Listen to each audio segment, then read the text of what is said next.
Hello guys, Nigel here with you again, Nigel's Modelling Bench, and here we are with another review for you today. So yesterday, May the 2nd, I received this little envelope from, it was actually in a bigger envelope than this obviously, from Red Fox Studio over in Hungary.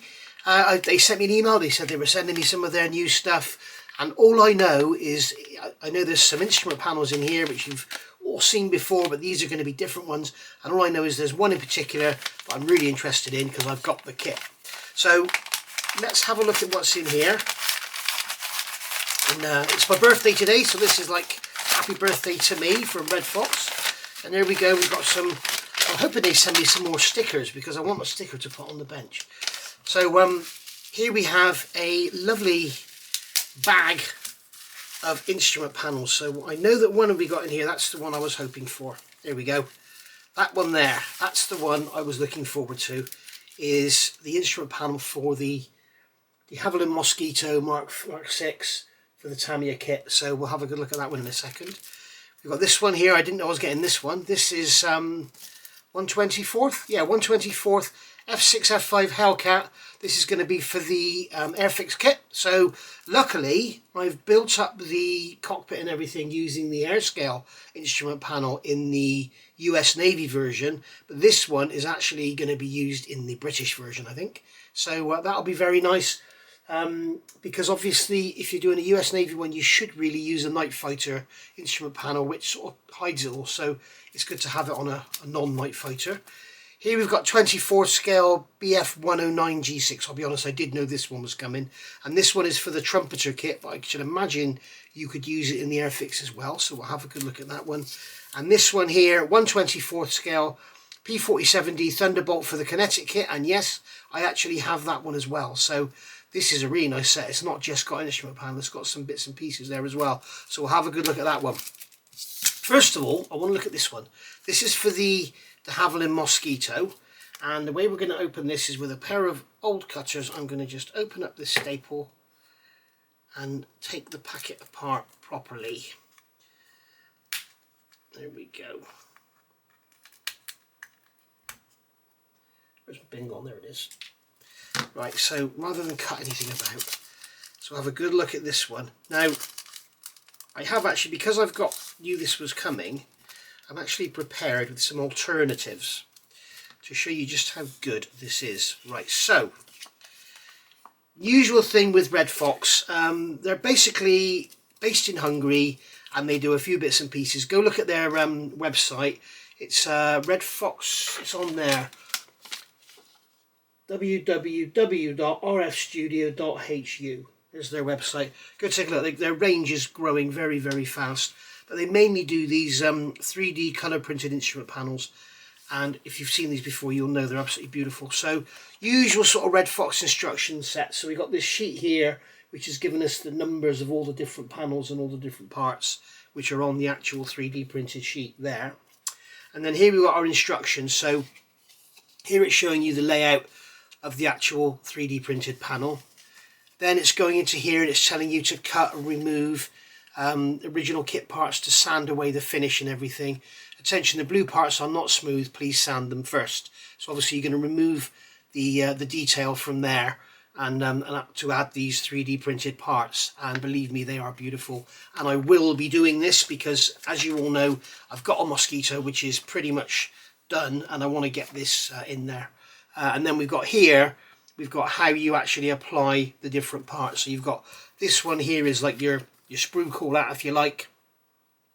So that one's telling you where to put the part or the number of the parts, and this is showing you where they go. So as you can see, we've got the 1154, the 1155 radio. We've got some gauges here going in the side, the switches on the top. There's a fuse or relay panel or something there, and there's like a G radio. So it's not just about instrument panel. This is it's a full cockpit set really. So let's have a close-up look at this just to see what it's like. And what I'll do at the end of this video, I'll put some photographs so you can see just how beautiful this stuff is, because you can't always see it when I'm holding it in my hand like this. Be very careful. These are very, very lightly glued onto this cardboard backing, and once you break them away they won't go back on, so you have to be, well, I have to be careful. But You can see there it all is there. And as I say, I'll put some photographs at the end so you can see the 3D depth of everything and how much better it is than photo etch. But in a minute I'm going to show you, if I can get the camera to pick it up, you should be able to see in here the depth. You can see the depth of all the switches and everything. It's not just like a photo etch sheet, it's actually got depth to it, and you can see there the reflection in the gauge faces of the glass and everything. It's absolutely stunning, absolutely beautiful. Really, really impressed. And on there you've even got that lever, that red lever coming off the bottom, you can see there. But you can see from there, and as I say, I'll put pictures up at the end. You know, if you're only interested in this, go to the end, have a look at the pictures at the end. I'll photograph all of them, but that is beautiful. And what I want to do, because I knew I was getting this one, I've got here, this is the instruction booklet for this beautiful, beautiful kit. One of the nicest plastic kits on the planet. And you can see here the way Tamiya would have you do it, and you can see what they've got you doing is you've got a photo etch panel there going onto a clear background, and then you're putting your reverse decals on the back, which is a wonderful way of doing things, but to me it always looks fake because the plastic is thick. So you've got the glass face on the instrument panel, and then like a mile behind it you've got this, and the trouble is when you look in on an angle you don't see the gauge because you've got a thick piece of plastic with the decal on the back, and you're looking kind of through it on an angle, so you don't see it properly. So, you know, really having a photo etch instrument panel is a better bet. Something like this from Edward, for instance. So, I mean, if I get this out, you can see here, I probably won't even use any of this. I mean, some of the Edward sets for the more beautiful kits like this, you kind of think, you know, do you really need them? I bought the big Ed set because it was cheap, I remember. But if you compare this, okay, you've got all your lovely detail and everything on there. But you can see here that you've got your instrument panel there, which goes behind that piece there. But there's no real depth to it. It's all very, very thin, and you know there is surface texture there, like on this radio face. If we compare, you know, those two parts there, if you can see the difference, you know, the difference in the depth, how they actually look. And you've got the, you know, if we compare the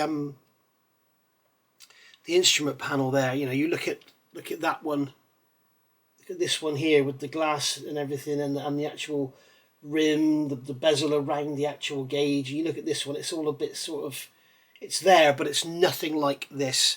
So, and I would say this is probably easier to use as well. So, you know, Red Fox 1, Edward 0 in this case, but you know, let's not forget you can't replace all this sort of stuff with that. It's, you know, like your rudder pedals and everything. You want to build beautiful rudder pedals, and that's the way to go. Stuff like hoses and that, I think 32nd scale, it's having it flat 2-dimensional like this is not really satisfactory. You can use it and put some varnish on it, but it's not about that, it's about this, and this is absolutely stunning. As I say, end of the video, I'll put some photographs and you'll see just how beautiful that is.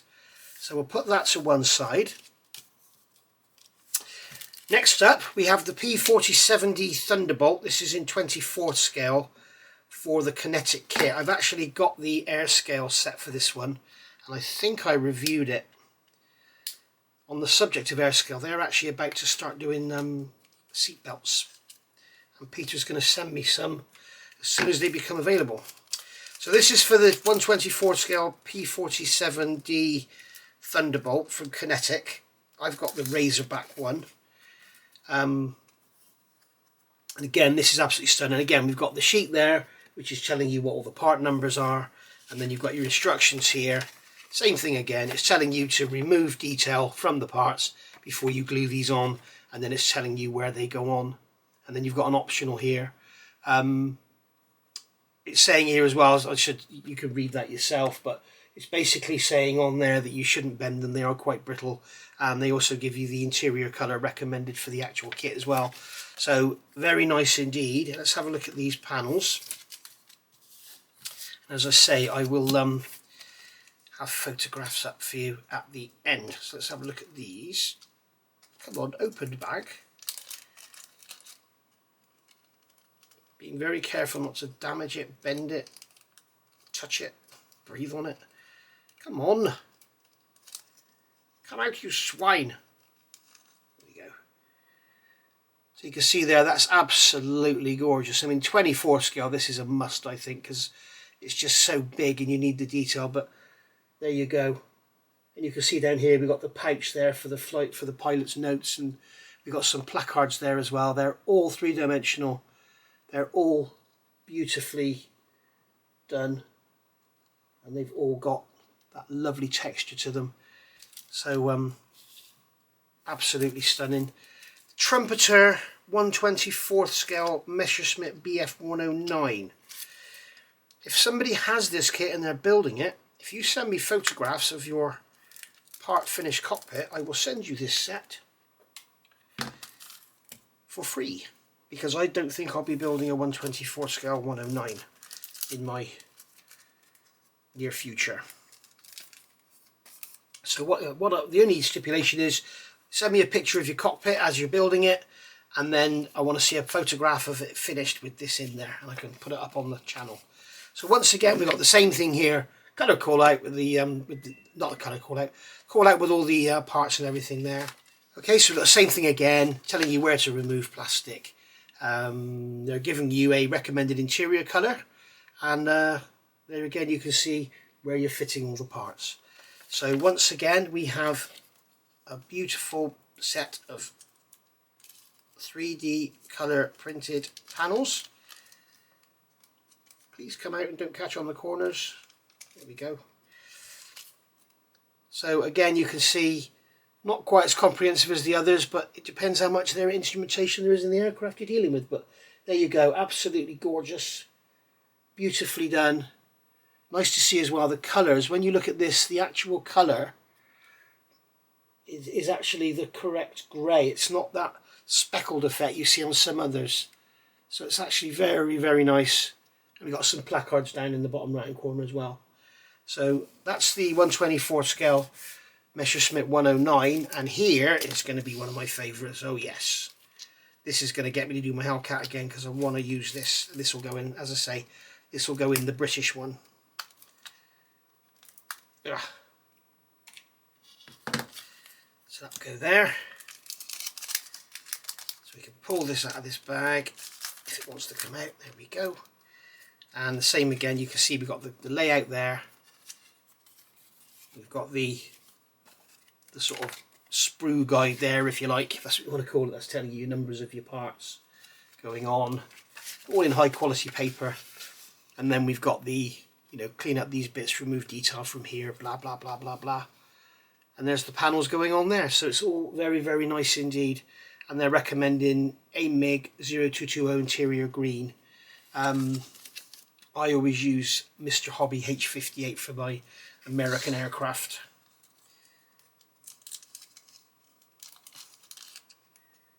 So we'd have to see how close that matches to this. If not, we'd have to just give it a little stain or something, which you can do on there. You can give it a wash.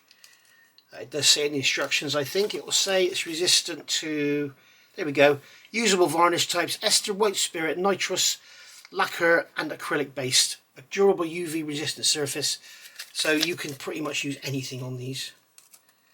And you can see there, absolutely stunning. You'll see in the photographs what I do at this side panel here is beautiful, that raised panel and everything. But very, very nice indeed. Beautiful panels. You can see again those gauge faces look stunning. Absolutely beautiful. And as I say, even if I only do the cockpit, I will definitely be using this on that British Hellcat. So there we go, guys. That has been four beautiful new large-scale cockpit sets from Red Fox Studios. Thank you very much, Attila, for sending them over. And I hope you've watched this review and you like it. And I hope lots of people go and buy them, because they are absolutely stunning. And in these large scales, I think that these are a must,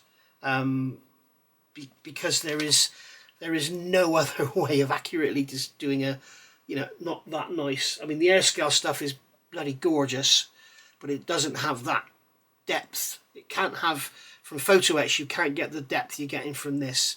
So, you know, it is absolutely stunning. I just hope they do one for the 1/32 scale Lancasters. And if you are watching Attila, in case I forget to email and tell you, it does look like the HK models and the border models instrument panels are exactly the same size, so you could make one panel for both. Anyway, I'll get some photographs done and put a bit of music with them, and I'll see you all soon. Thanks for watching, and as I say, get on over to Red Fox and get yourself some of these. Bye for now.